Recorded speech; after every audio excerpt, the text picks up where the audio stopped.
वाशिम दिल्ली जंतर मंतर येथे झालेल्या विद्यार्थ्यांच्या लाठीचार्जमुळे वंचित आघाडीचे वाशिम बंद.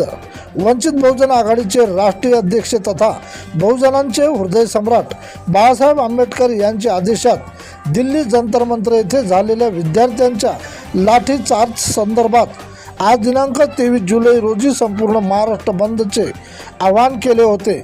त्या संदर्भात वाशिम जिल्ह्यासह वाशिम तालुक्याच्या वतीने आज महाराष्ट्र बंद असल्याने वाशिम शहरातील तमाम आंबेडकरी नागरिक तथा व्यापारी शिक्षणाची आवड असलेले युवकांच्या सहकार्याने वाशिम तालुका अध्यक्ष दिलीप भगत यांच्या नेतृत्वात आज वाशिम 100% बंदला दिला प्रतिसाद.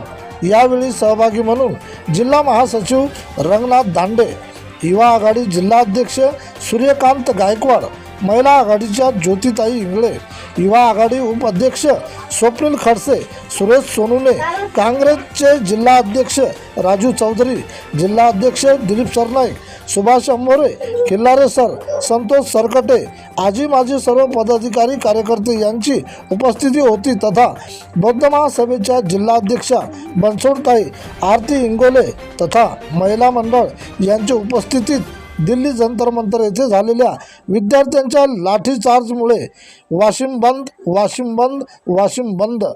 प्रतिनिधी किशन काळे.